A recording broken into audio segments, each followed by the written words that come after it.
Police స్టేషన్లో case పెట్టి లోపలేయటం జరుగుతుంది. ఇట్లాంటి పలు సంఘటనలు జరిగి ఉన్నాయి. సాయంత్రానికి అమ్మకాలు అంటే రాత్రి షాపు మూసేలోపు క్యూఆర్ కోడ్ ప్రకారం ఎన్ని సీసాలు అమ్మితే అన్ని సీసాలకి మర్నాడు బ్యాంకు తెరవంగానే డబ్బు జమ చేయకపోతే ఎంత తగ్గితే అంతకి ఎక్సైజ్ ఇన్స్పెక్టర్తో సహా సంబంధిత ఎస్ఐ కానీ సిఐ కానీ మిగతా కాంట్రాక్ట్ ఎంప్లాయీస్ కానీ అందరినీ కూడా పోలీసులు అరెస్ట్ చేయడం అనేది ఎన్నో కేసుల్లో జరిగింది. ప్రతినిత్యం జరుగుతుంది. ఎక్కడెక్కడ 19 నుంచి 24 దాకా జరిగింది. ఇది జరిగిందా అంటే ఓన్లీ జగన్ గారి దగ్గరే జరిగిందా అంటే నారా చంద్రబాబు నాయుడు గారు 2014 నుంచి 19 దాకా కూడా ముఖ్యమంత్రిగా ఆయన ప్రభుత్వం నడిపినప్పుడు కూడా చంద్రబాబు నాయుడు ప్రభుత్వం కూడా బ్రాందీ షాపుల్ని ప్రభుత్వం నడిపింది. చాలా మున్సిపాలిటీల్లో నడిపింది. 100 షాపులు నడిపింది. ఆ షాపుల్లో కూడా నగదుకే అమ్మారు. అలాగే దానిలో కూడా జగన్మోహన్ రెడ్డి గారి ప్రభుత్వంలో లాగా చెక్స్ అండ్ మెజర్స్ లేవు. చెక్స్ లేకపోవటం వల్ల ఎప్పుడో 6 నెలలకో సంవత్సరానికో తెల్లారేక అప్పుడు వీళ్ళు నిద్రలేసి చూసుకుంటే లక్షల కోట్లు దోపిడీ జరిగితే వాటి మీద కేసులు కట్టి సస్పెండ్ చేసినటువంటి ఉద్యోగస్తులు ఎంతోమంది ఉన్నారు. నారా చంద్రబాబు నాయుడు గారి ప్రభుత్వంలో కూడా నారా చంద్రబాబు నాయుడు గారి ప్రభుత్వం కూడా ప్రభుత్వం నడిపినటువంటి మద్యం షాపుల ద్వారా క్యాష్కి అమ్మింది. మరి అప్పుడు ఏం చేశారు? అప్పుడు మీరెంత మూట కట్టుకున్నారు? ఇటువంటి తప్పుడు మాటల్లో ఈ 1,00,000 కోట్లని ముందేం చెప్పారు?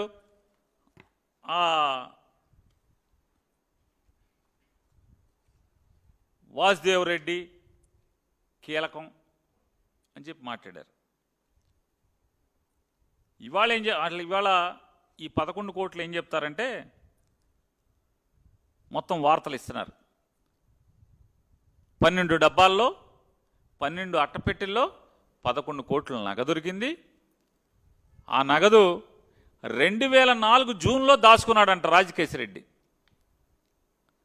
2004 జూన్లో అట్టపెట్టెలో పెట్టి దాచుకున్నాడంట. 12 అట్టపెట్టెల్లో 11 కోట్లు అక్కడ దాచుకున్నాడంట. ఇప్పుడు వీళ్ళు వెళ్ళి పట్టుకున్నారంట. రాజకేశిరెడ్డిని అరెస్ట్ చేసి అన్నాళ్ళేంది 100 రోజులు అయిపోయినట్టుంది. 100 రోజుల క్రితం రాజకేశిరెడ్డిని అరెస్ట్ చేసినప్పుడు ఏం చెప్పారు? రాజకేశిరెడ్డి అరెస్టు ఏబిఎన్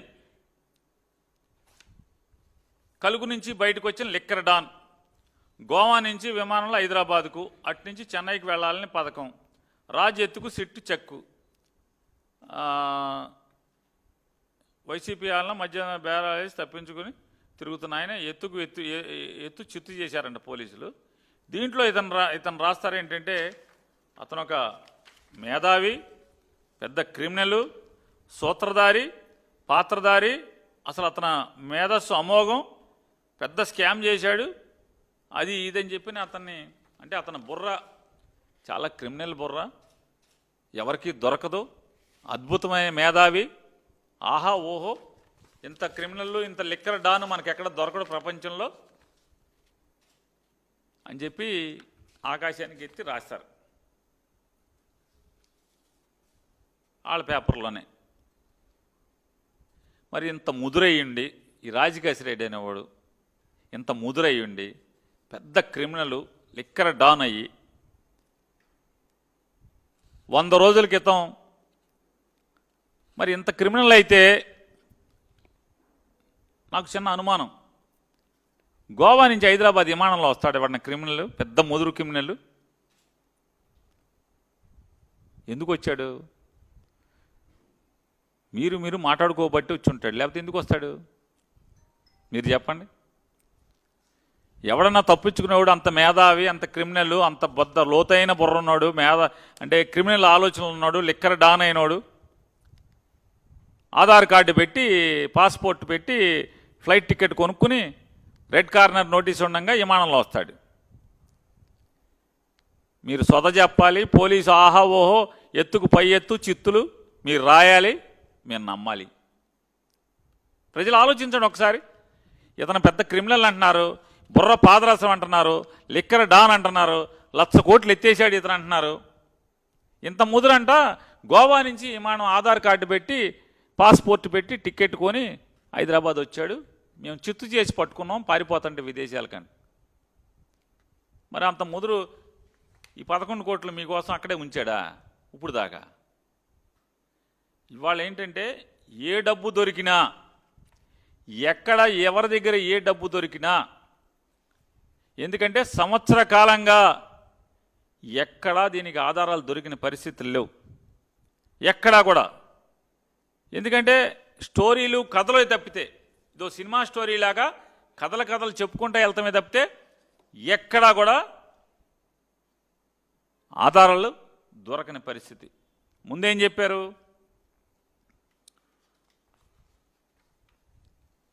ఈ కేసు మొదలవ్వగానే, అంటే వీళ్ళు ప్రభుత్వం రాగానే ఎంక్వైరీ చేసి సిట్టుతో వాసుదేవ్ రెడ్డి అనేటువంటి ఒక అధికారి ఈ మొత్తం లిక్కర్ స్కామ్కి 1,00,000 కోట్ల లిక్కర్ స్కామ్కి కింగ్ పిన్, అతను వేసేసాం, అయిపోయింది, అతను పట్టుకున్నాం, అతని దగ్గర నుంచి జగన్కి వెళ్ళిపోయిన డబ్బులు మొత్తం ఇదంతా అది చేశారు ఇది చేశారని చెప్పని రోజు వార్తలు రాశారు. వాసుదేవ్ రెడ్డి పట్టుకున్నారు. వాసుదేవ్ రెడ్డిని రకరకాలుగా చేశారు. అతను నన్ను బెదిరిస్తున్నారు, కొడుతున్నారు, నా కుటుంబాన్ని హింసిస్తున్నారు, జగన్ గారి పేరు చెప్పండి లేకపోతే మిగతా వాళ్ళ పేర్లు చెప్పండి, ఎవరో ఒకళ్ళ పేర్లు చెప్పమని చెప్పి నన్ను హింసిస్తున్నారని చెప్పని హైకోర్టులో వేసాడు అతను కేసులు. ఇవాళ అతను అయిపోయాడు. అతను అయిపోయిన తర్వాత విజయసాయిరెడ్డి పేరు చెప్పారు. అబ్బో అసలు ఆహా మొత్తం దీనంతటికీ వెనకాల విజయసాయిరెడ్డే కథ కమామిషు, అది అన్నారు ఇది అన్నారు అయ్యి అన్నారు. వాసుదేవ్ రెడ్డి అయిపోయింది, బెయిల్ మీద వెళ్ళిపోయాడు, రిలీవ్ చేశారు డిపార్ట్మెంట్ ప్రభుత్వం నుంచి. మీరు విజయసాయిరెడ్డి అన్నారు, అసలు మొత్తం విజయసాయిరెడ్డి కనుసన్నల్లో నడిచింది మొత్తం అంతా కూడా సాయిరెడ్డి సాయిరెడ్డి సాయిరెడ్డి అన్నారు. సాయిరెడ్డి గారు మాయమైపోయాడు. ఏమయ్యాడు అంటే మీకు అనుకూలంగా వెళ్ళిపోయాడు, ఆయన అమాయకుడు అయిపోయాడు. వాసుదేవ్ రెడ్డి అమాయకుడు అయిపోయాడు, సాయిరెడ్డి గారు అమాయకుడు అయిపోయాడు. రాజకేశ్రెడ్డి వచ్చాడు. రాజకేశ్రెడ్డి ఆహా ఓహో అన్నారు, ఓ మేధావ్ అన్నారు, క్రిమినల్ అన్నారు, మొత్తం అదన్నారు ఇదన్నారు. ఇక ఎక్కడితో మొత్తం జగన్ వేసేయటమే లోపల రాజకేశ్రెడ్డి అయిపోయింది. రాజకేశ్రెడ్డి మొత్తం డబ్బులన్నీ జగన్ దగ్గర ఉన్నాయి, వేసేయడం అన్నారు. ఇప్పుడు రాజకేశ్రెడ్డి అమాయకుడు అయిపోయాడు. రాజకేశ్రెడ్డి మేధావల్ల లేకపోతే మాఫియా అల్లా లిక్కర్ మాఫియా అల్లా డాన్ అల్లా అమాయకుడు అయిపోయాడు. OSD Krishnamohan Reddy, retired IAS Dhanunjaya Reddy, అసలు మొత్తం వీళ్ళే సూత్రధారులు పాత్రధారులు ఆధారులు ఈదారులు అని చెప్పని వాళ్ళని అరెస్ట్ చేశారు. ఏమో ఇద్దరు రిటైర్ అయిపోయి ఆ మామూలుగా అసలు దేవుడు ఎప్పుడు పిలుస్తాడని ఎదురు చూస్తున్నారు. వాళ్ళు రిటైర్ అయిపోయారు కదా, అన్నీ ఉడిగిపోయి రిటైర్ అయిపోయి కృష్ణారామ అంటే మామూలు జగన్మోహన్ రెడ్డి గారి దగ్గర సేవ చేసుకుంటున్నారు. ఏంటి మీరు వాళ్ళని లోపలేసి ఏం చేశారు? లోపలేసి ఇప్పుడు వాళ్ళు అయిపోయింది, నెక్స్ట్ జగనే నెక్స్ట్ జగనే అన్నారు. అంటే ఎక్కడా ఆధారాలు లేకుండా నారా చంద్రబాబు నాయుడు గారు ఆయన నోటితో ఆయన చెప్పాడని ఆంధ్రజ్యోతి ఈనాడు పేపర్ రాసిని. నారా చంద్రబాబు నాయుడు క్యాబినెట్లో చెప్పాడు అందరితో, ఏం చేస్తామయ్యా ఆధారాలు లేవు, ఆధారాలు లేకుండా జగన్మోహన్ రెడ్డిని మనం అరెస్ట్ చేయలేమని చెప్పని ఆయన ఒక పెద్ద స్టేట్స్మెన్గా, అంటే ఒక ఉదారవాదిగా, ఒక అద్భుతమైనటువంటి సంఘ సంస్కర్తగా, ఒక అద్భుతమైనటువంటి పాలకుడిగా చంద్రబాబు నాయుడు గారు చిత్రీకరిస్తూ ఆధారాలు లేవు, ఏం చేస్తాం జగన్మోహన్ రెడ్డిని మనం అరెస్ట్ చేయలేము ఆధారాలు లేకుండా అంటాడు. వెంటనే ఏం రాస్తారు ఈనాడోళ్ళు కథ, 1,000 కోట్లు దోచేసి ఆధారాలు చెరిపేసి 3,58,000 జీబీల డేటా నాశనం చేసిన వైకాపా మద్యం ముఠ. ఆ డేటా 375 కోట్ల పేజీలు రికార్డులు డాక్యుమెంట్లుతో సమానం. మద్యం కుంభకోణం ఆనవాళ్లు కూడా దొరకకుండా పన్నాగం. 2019 నుంచి 2024 ఎన్నికల ముందు వరకు కొనసాగిన విధ్వంసం, ఫోరెన్సిక్ రికవరీకి కూడా వీలు లేకుండా చెరిపివేత. చూడండి అసలు మామూలుగా ఈ మొత్తం ఈ డేటా అంటే ఆ సర్వర్నో లేకపోతే ఆ కంప్యూటర్నో తీసుకుని వెళ్తే ఫోరెన్సిక్ ల్యాబ్ తీసుకెళ్ళినా కూడా ఎవడు రికవరీ చేయలేడు. అట్లా దీన్ని చెరిపేశారు. దర్యాప్తు ప్రక్రియకు తీవ్ర అవరోధాలు, అంటే మొత్తం ఆగిపోయింది. దర్యాప్తు చేయటం కుదరదు. వాటన్నిటిని అధిగమించి కేసు కొలిక్కి తెచ్చిన సిట్టు. వీళ్ళు దేవుళ్ళు మంత్రదండ